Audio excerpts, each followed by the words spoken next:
우리 하나님 말씀 같이 봅니다. 하나님 말씀은 누가복음 15장 1절로 7절까지 말씀입니다.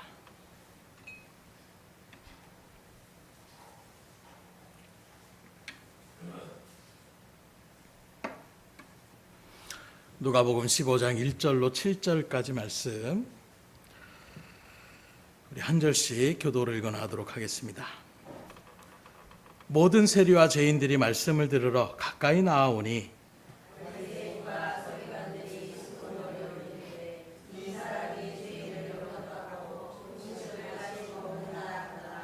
예수께서 그들에게 이 비유로 이르시되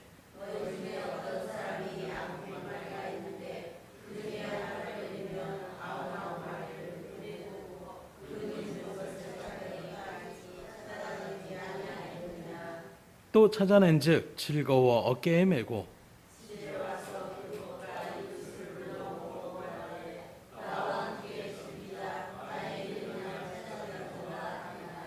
내가 너희에게 이르노니 이와 같이 죄인 한 사람이 회개하면 하늘에서는 회개할 것 없는 의인 99으로 말미암아 기뻐하는 것보다 더하리라.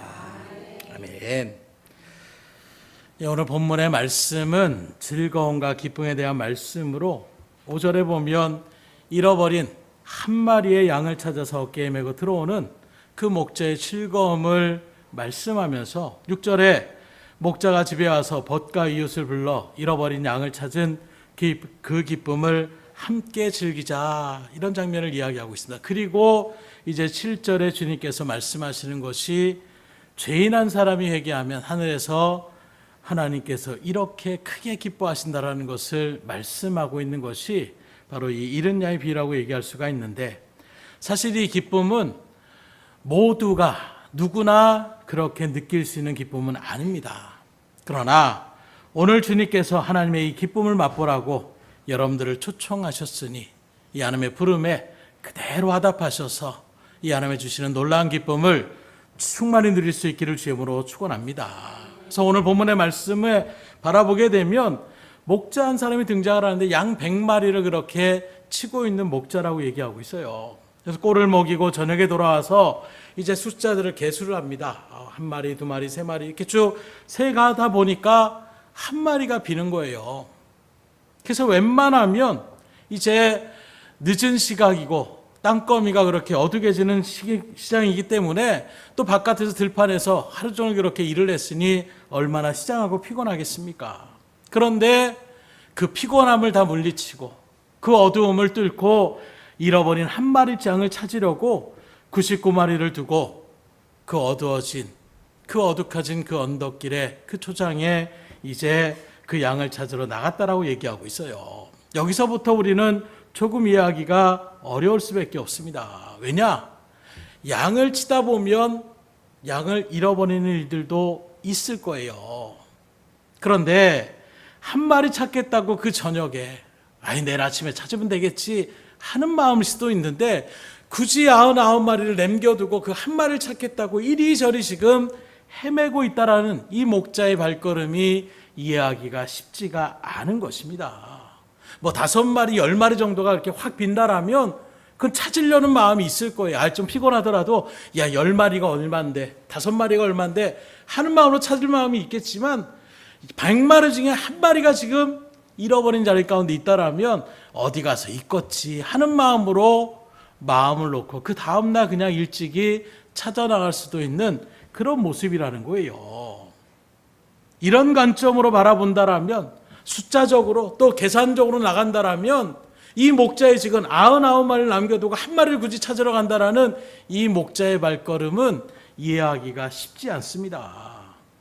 물론 이 비유를 우리가 아는 것처럼 여기 나오는 목자는 예수님 자신을 이야기하고 있고, 잃어버린 양은 바로 죄인된 우리들을 지금 이야기하고 있다라고 얘기할 수가 있는데, 그렇게 얼마의 시간이 흐른 다음에 결국 목자는 찾도록 찾아다녀서 결국에 잃어버린 양을 찾아냈다라고 4절 말씀까지 나오고 있어요. 그래서 찾아내기까지 찾아다니지 아니하겠느냐 이렇게 표현하고 있는데, 이 표현은 뭘 얘기합니까? 찾을 때까지 결코 쉬지 않고 포기하지 않으시는 그 하나님의 은혜의 발걸음을 이야기할 수가 있는 거예요. 아이고 말도 지질하게 안 듣더니 그러면서 자 한번 고생 좀 해봐라. 이런 마음을 갈 수도 있는데 잃어버린 양이라는 건 다른 것이 아니에요. 목자를 따라가지 않았다는 것입니다. 좋은 길로 인도하는 그 소리를 듣지 않고 자기 멋대로 나갔기 때문에 잃어버린 양의 자리 가운데 섰다는 것을 이야기하고 있어요. 그러니 고생 좀 해봐라. 하루만 좀 고생하고 그 다음에 내가 찾으라. 이런 마음이 아니라 찾을 때까지 찾지 않겠느냐. 이 말은 포기하지 않으신다라는 거예요. 내버려 두지 않고 끝까지 찾아간다라는 것입니다. 또 다른 표현으로 얘기한다라면 양이 목자를 지금 찾으려고 아이고 내가 잊어버렸네. 내가 잘못된 길에 섰네. 그리고 목자 어딨냐? 무리들 어딨냐? 찾아다니는 것이 아닙니다. 양이 찾아다니는 것이 아니라 목자가 양을 찾아다니는 거예요. 주체가 누구인지를 분명하게 표현하고 있는 것입니다.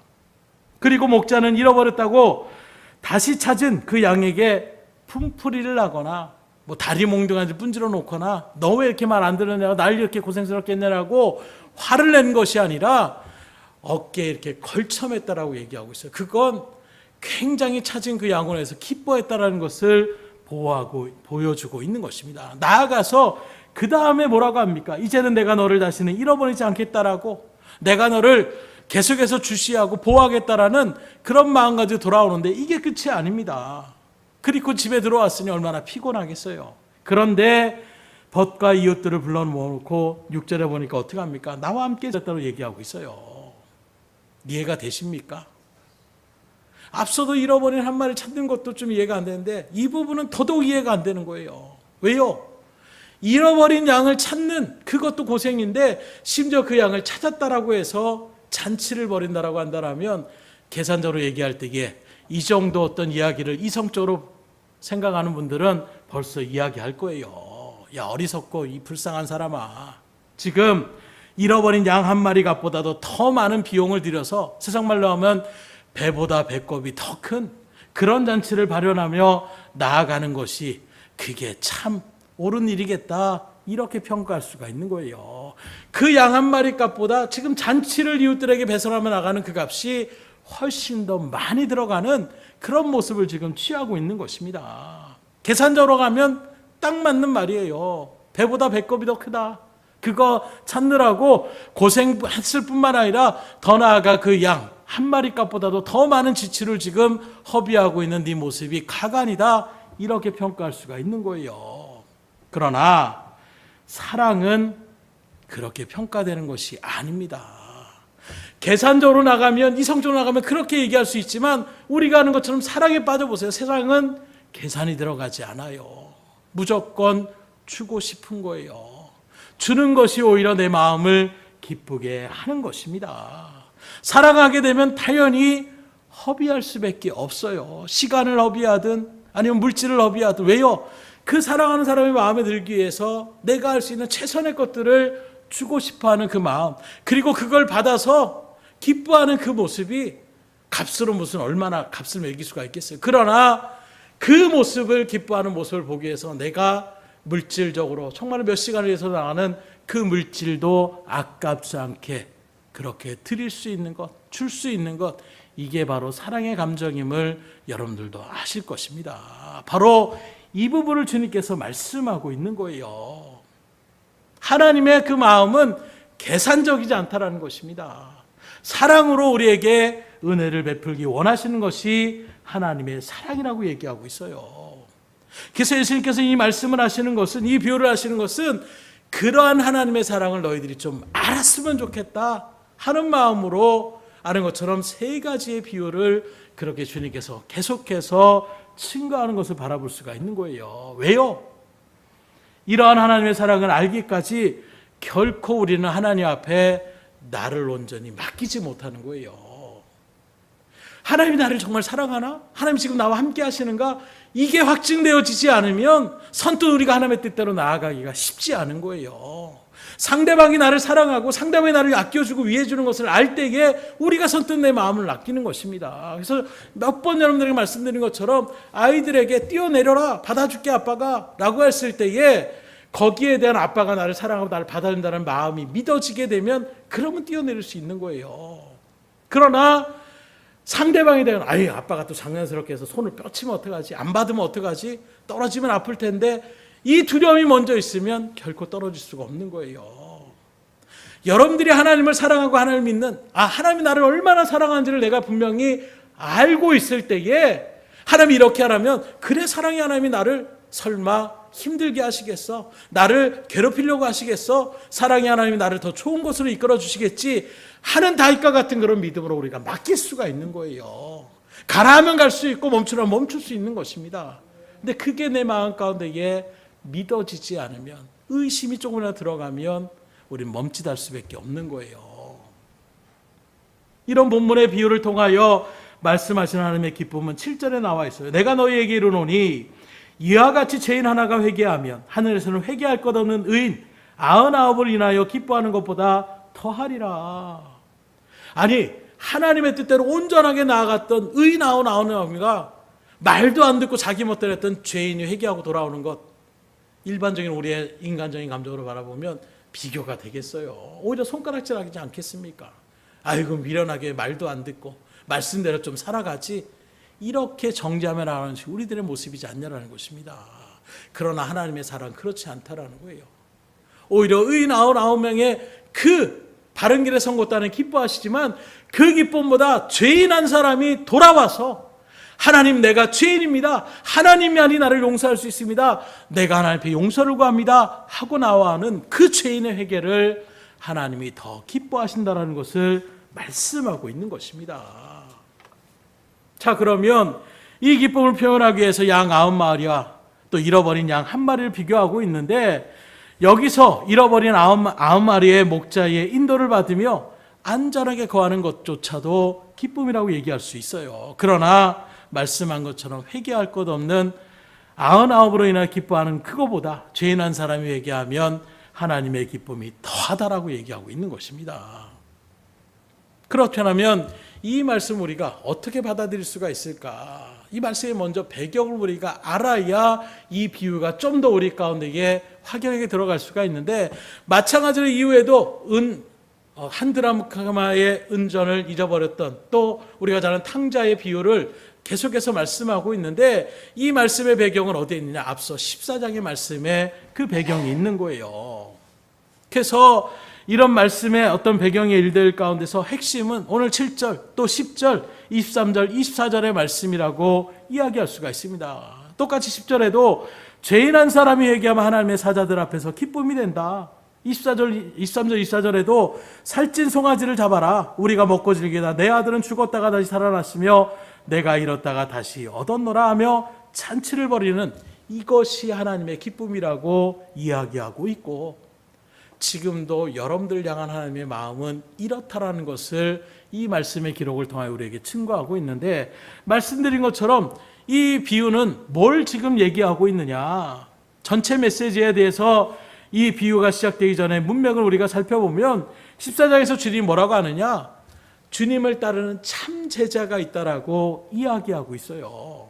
누가 나의 참 제자가 될 수가 있느냐? 오늘 우리들은 믿음의 길을 걸어가고 있는데 누가 정말로 하나님의 백성이라고 할 수가 있느냐? 누가 정말로 하나님의 믿음의 성도라고 얘기할 수가 있느냐? 이런 질문과 같은 거예요. 그때에 만일 겉모습만 무늬만 제자고 껍데기만 그리스도인이라면 그건 맛을 잃어버린 소금과 같아서 땅에도 거름에도 써먹지 못하고 버려질 수밖에 없다, 이렇게 말씀하고 있는 것입니다. 그래서 우리가 믿음 생활을 할 때도 진실된 마음을 하셔야 돼요. 억지로 겉모습만, 이런 마음까지 나오는 모습들은 하나님 앞에 오히려 안타까움과 책망의 자리에 설 수 있다는 것을 증거하고 있는데, 그런 말씀 가운데서 이제 누가복음 14장 35절에 들을 귀 있는 자는 들을지어다 하나님께서 선포하십니다. 그랬더니 이 주님의 선포에 모든 세리와 죄인들이 내가 하나님 말씀 듣겠습니다. 내가 주님의 말씀에 귀를 기울이겠습니다. 내가 귀를 열고 주의 말씀에 집중하겠습니다 하고 죄인들과 세리들이 주님 앞에 나오는 것입니다. 그게 오늘 15장 1절의 말씀이에요.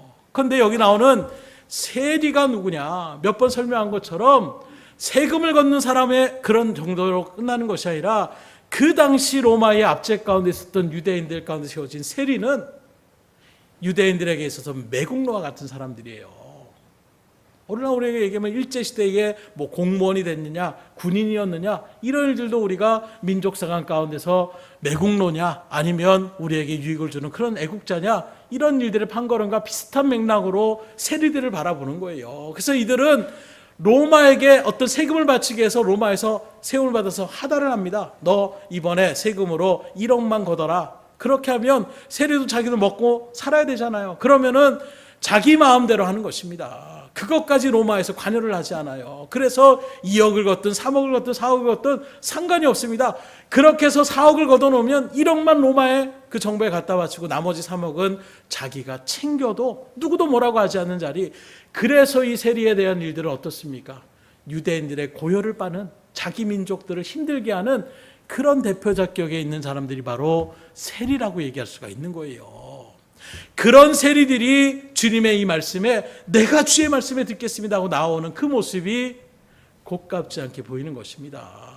또 그 다음에 죄인들이라고 얘기하고 있는데, 이 죄인은 그 직업상 하나님의 율법을 반하여 나아가는 그런 직업들을 하고 있는, 대표적인 일들로 자기의 몸을 파는 그런 여인들의 그런 모습들이 바로 죄인으로서 취급받았던 그런 모양이라고 이야기할 수가 있는 것입니다. 바로 이런 사람들이 주님께서 들을 끼는 자는 들어라 라고 했더니, 내가 주님의 참된 성도가 되겠습니다. 내가 주님의 참된 제자가 되겠습니다. 무늬만 주님 껍데기만 따라가는 자가 아니라 내 온 심령을 다해서 주의 말씀을 듣고 그 뜻대로 살아가겠습니다 하고 주님 앞에 나오는 거예요. 이 부류를 바라보는 또 한 부류가 있습니다. 오늘 말씀에 보면 수군거리면서 얘기하고 있어요. 이 절에 나오는 사람들 누굽니까? 바리새인과 서기관들이라고 얘기하고 있는 것입니다. 그러면서 뭐라고 합니까? 이 사람이 이렇게 표현하는 것은 랍비, 스승, 어떤 선지자 이런 분이 아니라 저런 쓸모없는 놈이, 이런 식으로 지금 비하하는 말씀이에요. 예수님을 갖다가 인정하지 않고 나아가는 이 사람이, 아니 저 사람들이 죄인인지도 모르나 선지자라고 하면서 이러면서 비하하는 말로 이 사람이 죄인을 영접하고 음식을 같이 먹는다 하면서 수군거렸다라고 얘기하고 있어요. 뒤에서 좋지 않은 말로 비아냥거리고 지금 있는 것입니다. 바로 이런 사람들을 바라보면서 주님께서 무늬만 제자인 사람들이 바로 이 사람이다. 겉모습만 번들어서 하나님의 뜻대로 살아가는 양 하고 있지만 정작 그 마음은 무덤과 같이 썩어서 냄새가 나고 자기중심적으로 다른 사람들을 힘들게 하며 나아가는 그런 사람들이 바로 이런 사람이라 이라게 하면서 이제 이 비유의 말씀들을 쭉 얘기하고 있는 거예요. 곧 이 세 가지의 말씀의 배경 가운데 나타나는 두 부류가 있는데, 첫째는 세리와 죄인들로, 이들은 잃어버린 양이 없고 잃어버린 은전이었으며 잃어버린 탕자와 같은 사람들이었습니다. 이들은 자신들이 스스로도 나는 죄인이다, 나는 온전치 못한 사람이다, 나는 잃어버린 양에 불과한 사람이다, 목자의 말을 지긋지긋 안 들고 내 멋대로 가다가 쓸데없이 목자를 힘들게 하고 고생시켰던 그런 존재라는 것을 인식하며 나갔던 그런 사람들을 얘기하고 있는 것입니다. 곧 세 번째 비에서 집을 나갔던 둘째 아들이 아버지에게로 돌아와서 말하는 것이 무엇입니까? 아버지, 제가 아버지의 아들이라고 일컬음을 받는 것 감당치 못합니다. 그냥 종의 한 사람으로 저를 대해 주셔도 됩니다. 철저하게 아는 거예요. 아들의 위치는 벗어난 지 오래입니다. 내가 하나님의 택한 민족의 유대인으로 그렇게 살아왔지만 정작 내가 하나님의 뜻대로 살지 못했다는 것을 처절하게 깨닫고, 나 같은 사람도 하나님 받아주실까?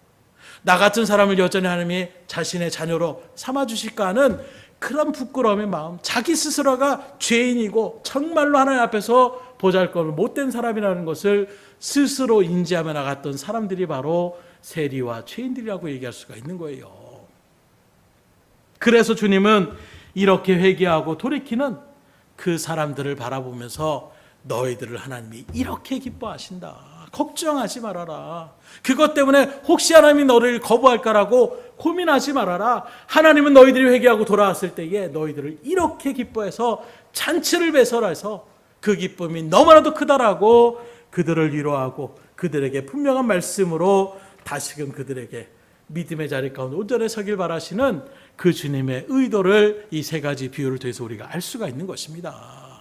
그런데 말씀드린 것처럼 또 다른 부류의 사람들이 있어요. 어떤 부류입니까?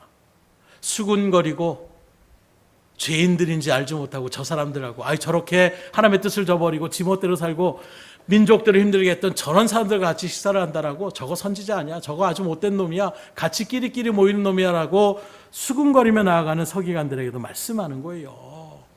너희들 자신이 목자의 인도를 받고 있는 양이라고 생각하지만 또 너희 자신이 집안에서 여러 해 동안 아버지의 명을 어김없이 그렇게 섬기며 나아가고 있다고 스스로 생각하지만 실상은 너희도 잃어버린 자들이요 죄인들이라는 것을 그들에게 다시금 깨닫게 해주시기 위해서 이 비유의 말씀을 증거하고 있는 것입니다.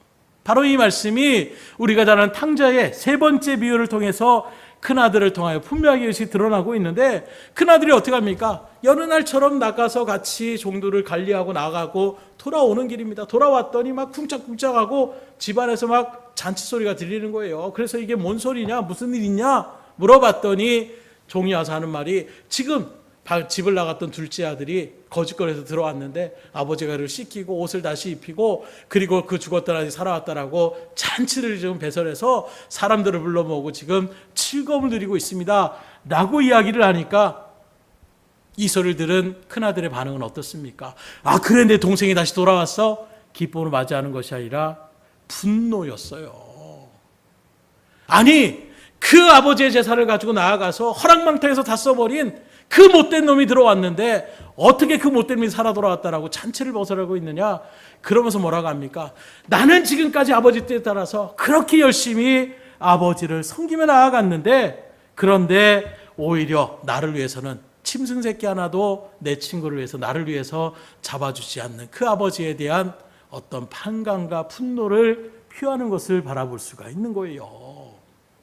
그런 큰아들을, 잔치에 참여하지 않으려고 하는 큰아들을 그 아버지가 다시금 나와서 얘기합니다. 누가복음 15장 31절 32절을 보면, 너는 항상 나와 함께 있으니 내 것이 다 내 것이로되 이 내 동생은 죽었다가 살았으며 내가 잃었다가 얻었기로 우리가 즐거워하고 기뻐하는 것이 마땅하다. 이 말씀이 이해가 되십니까? 기쁨의 잔치자리에 들어가기를 거부하고 분노하는 이 아들은 바로 죄인이 회개하고 돌아오는 것을 기뻐하고 즐거워하는 그 하나님의 기쁨을 맛보지 못하고 도리어 불평하는 바리새인들과 서기관들의 모습을 그대로 비춰주고 있는 거예요. 지금 주님의 말씀을 듣고, 그래, 내가 참되자가 못했구나, 내가 하나님의 백성답게 살지 못했구나, 그 말씀을 듣고 회개하고 돌이켜서 내가 주의 말씀을 듣고 다시금 하나님의 뜻대로 살기를 원합니다 하고 돌아오는 그 모습을 오히려, 아니, 죄인을 받아줘, 저 인간들이 어떤 인간인데 저 인간들을 갖다가 품어주고 있어? 쑥거리며 나가는 그 큰아들의 모습과 같은 그 모양을 지금 그대로 주님께서 비유로 말씀하고 있는 거예요. 그러면 왜 이렇게 이들은 하나님이 기뻐하신다고 하는데 난 그건 모르겠고, 나는 화만 나고, 그 기쁨은 나는 상관이 없는 기쁨이고, 난 그 기쁨에 동참하려는 도무지 그런 마음이 없다라는 것, 그건 바로 자신들에 대한 무지와 착각 때문이었다는 거예요. 곧 우리는 하나님의 뜻대로 잘 사는 사람들, 하나님의 그 말씀의 뜻대로만 온전히 살았던 사람들, 나는 하나님의 당연한 자녀고 하나님께 칭찬받고 하나님의 은혜를 충분히 누릴 수 있는 자격이 있는 사람들이라고 생각했던 것입니다. 오늘날로 우리에게 적용한다라면, 내가 교회를 다니고 있기 때문에, 내가 믿음 생활을 하고 있기 때문에, 교회에 또 직분을 받고 있기 때문에 정작 하나님의 기쁨에 동참하지 못하고 있다라면 어떻게 되겠어요? 영혼들을 바라보시는 하나님의 그 은혜에 동참하지 못하고, 저 인간을 또 받아줘, 저런 인간은 받아주면 안 되지, 저런 행동들을 어떻게 용납할 수 있어, 그냥 만사가 불평으로 가득하며 나아가는 하나님의 어떤 시선이 아니라 내 신앙의 연조와 내 경험과 내 생각과 내 가치관이 앞세워서 다른 사람들을 정죄하며 나아가는 그런 모습들, 그래서 결국에는 하나님의 기쁨을 동일하게 누리지 못한다라고 하면 이것만큼 어리석은 자들이 어디 있겠냐라는 거예요. 그래서 늘 말씀드리지만, 딴 사람을 정죄하거나 비판하고 판단하는 일들에 여러분들이 서시려고 하시면 안 돼요. 물론 보이실 거예요. 저렇게 왜 하지?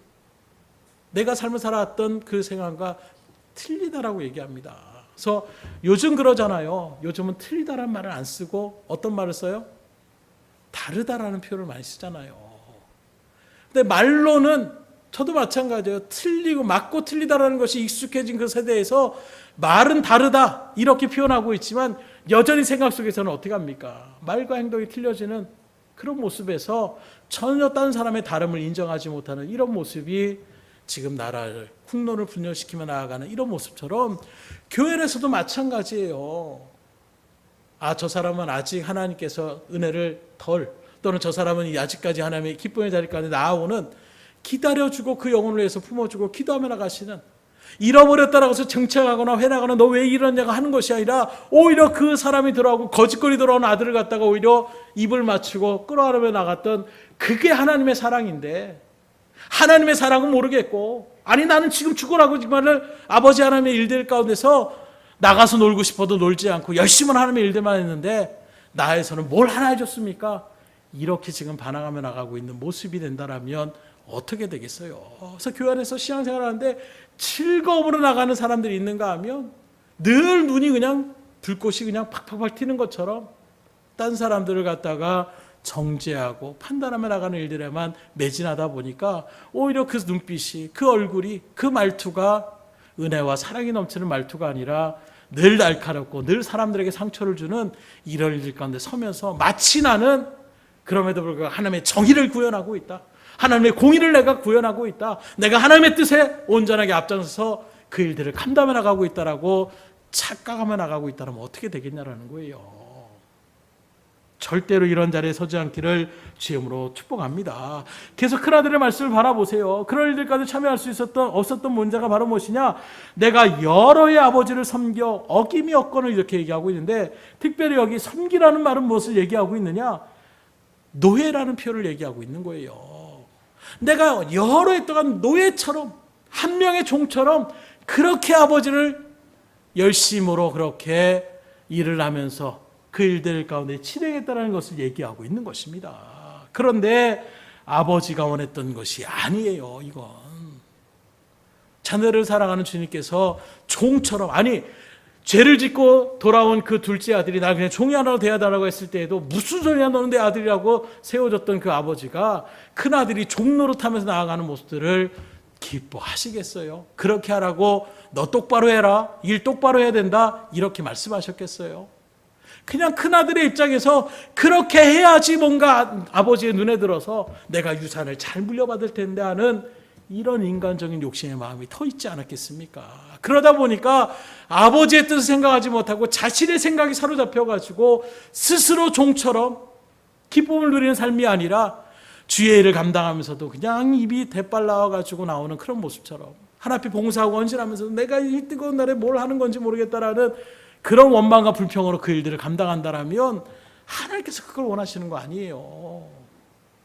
하나님 우리에게 늘 강조하는 것은 자원하여 기쁨과 감사함으로 모든 일을 드리고 하라고 말씀하고 있는데, 하나님은 그렇게 일을 하라고 얘기하고 있는데 억지로 이렇게 하면 하나님 앞에 맞을까 봐, 이렇게 하면 하나님 앞에 벌 받을까 봐 스스로 그런 하나님을 잘못 생각하는 마음 가운데서 온전치 못한 모습으로 그렇게 즐거움의 신앙생활이 아닌 힘들고 지침의 자리 가운데 스스로 서놓고선 오히려 그것 가지고 원망불평하는 거예요. 그렇게 살아온 파는 것처럼 가고 있는데 뭔가 그렇게 열심히 노력했는데 내가 생각하지 못한 어떤 문제가 발생되면 바로 나오는 거예요. 뭐가 나옵니까? 하나님 나한테 왜 이럴 수 있습니까? 라는 원망과 불평이 쏟아질 수밖에 없는 거예요. 반대로 스스로 죄인이라고 생각했던 사람들의 입장은 어떻습니까? 야 왔는데 너 이것 좀 더 해야 되겠다. 아 그래요? 뭐 더 할 건 또 없어요? 나를 받아주신 것만도 감사하는 그 마음이 있다라면 어떤 일이든 그 일이 아니라 다른 일을 시키든 뭘 하더라도 하고 싶어하는 마음의 자세로 나올 수밖에 없을 거예요. 이해가 좀 되세요? 그런 상황이 여러분들 가운데서 내가 감히 들어갈 수도 없는데 들어갈 수 있는 것만으로도 감사하면 그 다음에 다른 것들은 일사천리가 되는 거예요. 불평불만이 나올 수 없습니다. 원래 그 자리에 있다라고 생각하는 사람들은 그 다음에 시키는 일들은 감사가 넘치는 것이 아니라 원망과 불평이 나올 수밖에, 내가 여기 있는 것만 해도 감사한 일인데 뭘 또 시킨다고 이렇게 반응하는 자리에 설 수밖에 없는 것, 이게 바로 참된 자리에 서지 못했던 바리새인과 서기관들의 모습이라고 이야기하고 있는 것입니다. 비록 집안에 있었지만 아버지의 마음을 온전히 알지 못하고 아버지와 어찌 보면 교제와 교통하지 못했던 그런 아들의 모습. 그러니까 아버지가 자기 동생에게 베푸는 은혜가 싫은 거예요. 그런데 이 하나님의 은혜를 생각해 보세요. 헤세드라고 할 수 있는 은혜의 의미는 아무것도 기대할 것이 없는데, 아무것도 내가 바랄 것이 없는데 하나님께서 전폭적으로 나에게 주시는 것이 그게 은혜라는 뜻입니다. 헤세드의 의미가 바로 그거예요. 내가 요만큼 했으니까 이만큼 주셔야 됩니다. 아이고 이만큼 주셔야 되는데 더 주셨네요. 이 정도가 은혜가 아니라 나는 정말 바랄 수 있는 자세가 아니에요.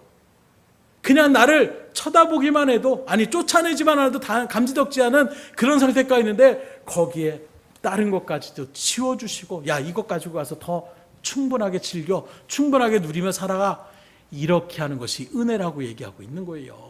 그런데 이 은혜를 바라보십시오. 하나님의 가장 자비로운 성품을 나타내고 있는데 자신이 아들의 자격도 없고 품꾼의 하나로 그냥 써달라고 회개하고 돌이켰던 그 아들에게는 이 은혜가 전폭적으로 와닿게 됩니다.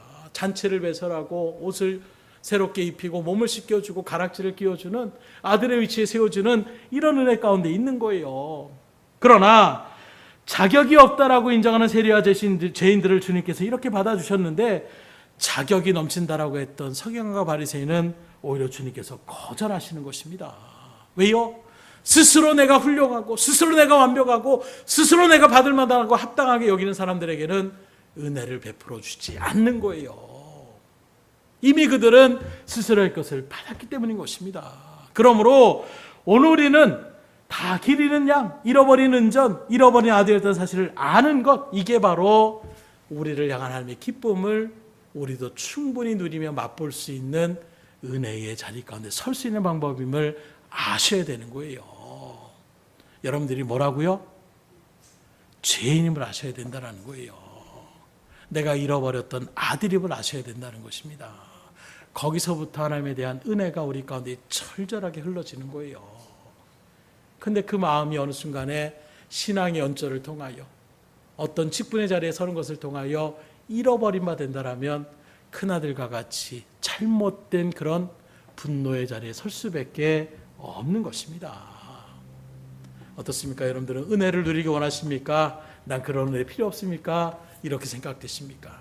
정말 여러분들이 은혜를 누리고자 원하신다면 회개함으로 겸손히 하나님 앞에 나아갈 수 있기를 주님으로 축원합니다. 그래야 하나님이 주시는 은혜를 누릴 수가 있는 거예요. 하나님 앞에 따져묻듯이 삭슬 달리듯이 아니 왜 나는 이것밖에 안 줍니까? 이렇게 나가는 모습들에게선 절대 하나님의 은혜를 누릴 수가 없는 거예요. 7절의 말씀을 알아보십시오. 내가 너에게 이르노니 이와 같이 죄인 하나가 회개하면 하늘에서는 회개할 것 없는 의인 99을 인하여 기뻐하는 것보다 더하리라. 하나님, 그 하나님 앞에서 기쁨이라고 했을 때에 죄인 한 사람의 회개가 하나님의 기쁨이라고 했는데, 그럼 이 회개는 무엇을 얘기합니까? 회개는 아무 권리도 주장할 수 없고 오직 자비와 은혜를 바라고 하나님만을 바라보며 나아가는 자리가 바로 회개의 자리예요. 나 이제 돌이켰으니까 하나님 이제 이거 주셔야 돼요. 이게 아니라 그저 나는 잘못했습니다. 그 잘못한 마음으로 그래도 주님밖에 없기에 주님 안에 아버지 품에 사는 것이 그게 그래도 가장 복된 자리이기에 아버지가 쫓아난다면 할 수 없지만 받아주시기만 한다라면 나의 모든 권리를 다 내려놓고 그냥 종의 한 사람으로 받아주기만 해도 감지덕지입니다 하는 마음이 바로 회개의 자리예요. 이 시간 여러분들 스스로 한번 마음을 달아보세요. 하나님을 대하는 여러분들의 마음의 심령은 어떤 마음입니까? 하나님, 난 당연히 복받아야 될 사람입니다. 나 앞에 이렇게 노력했고요, 이렇게 열심히 있었고 이렇게 헌신했으니까 하나님 나 힘들게 하시면 안 됩니다. 이렇게 얘기하는 것이 여러분들의 마음입니까? 아니면 오늘도 이 시간에 나왔을 때에 절절한 마음으로 하나님, 내가 뭐라고 이렇게 나를 사랑하시고 나를 품어주셔서 이렇게 은혜를 베풀어 주시고 주님의 말씀의 자리 가운데 인도하여 주셔서 하나님의 뜻이 무엇인지를 알게 하시고 그 뜻대로 살아갈 수 있는 믿음의 결단까지도 허락하여 주시니 감사합니다 하는 심령으로 여러분들이 말씀을 대하고 있습니까? 잃어버렸던 마음이 있다라면 다시 그 마음의 회복의 자리에 설 수 있기를 주님으로 축복합니다. 성도는 바로 그런 사람이 되어야 되는 거예요. 전에는 잃어버린 자들이었지만 지금은 하나님의 뜻대로 하나님의 말씀대로 순종하며 하나님께 돌아온 사람들이 바로 성도라고 얘기할 수가 있는 것입니다.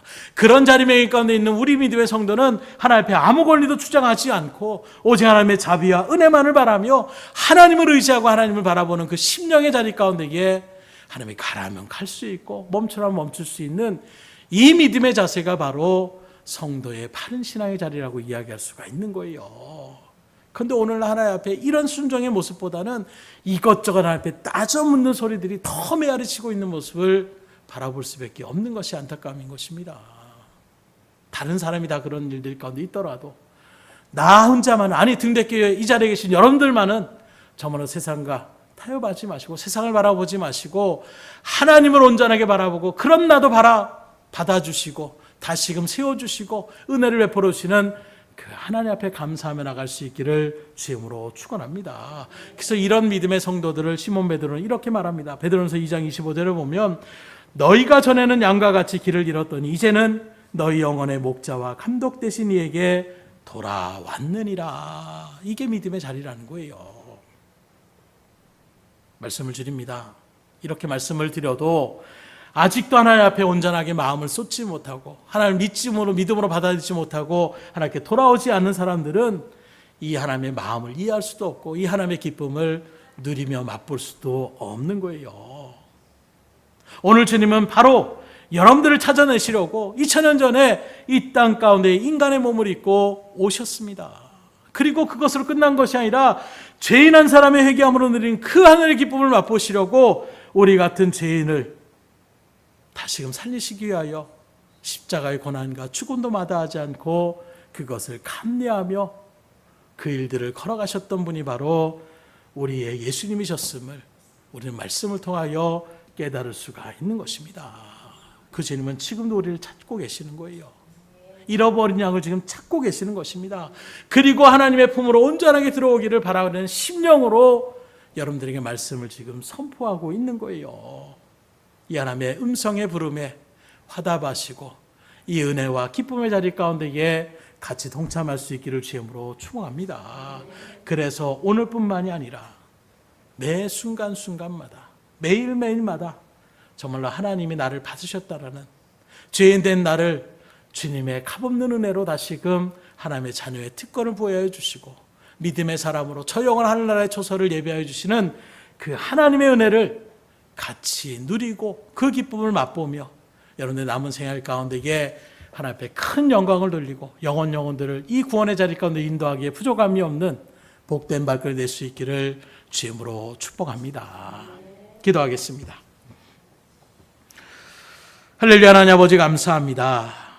또 주님의 복된 주일, 피곤하고 지친 우리의 심령들, 또 육신적으로 쉬고 싶지만 그래도 하나님의 말씀 앞에 서는 자리가, 또 주의 말씀을 듣고 하나님의 뜻을 바로 알아서 그 뜻대로 나아가는 자리가 진정한 기쁨과 감사의 자리임을, 우리가 이 땅 가운데 정말 하나님의 복음을 증거하는 믿음의 사람으로서 온전히 설 수 있는 그런 자리이기에 오늘도 마음을 쏟아 주의 존전을 떠나지 않고 말씀 앞에 나온 모든 심령들 위해 오늘 특별히 잃어버린 양과 같은 존재, 잃어버린 은잔과 같은, 또 잃어버린 아들과 같은 죄인의 한 사람이었던 우리들을 죽기까지 우리를 사랑하시고 품어주셔서 하나님의 자녀로 삼아주시고 구원의 복된 사명을 우리에게 허락하여 주셔서 우리뿐만 아니라 우리 주변에 여전히 하나님을 알지 못하고 죽어가는 영혼들을 하나님의 복된 이 은혜의 자리, 이 기쁨의 잔치 자리 가운데로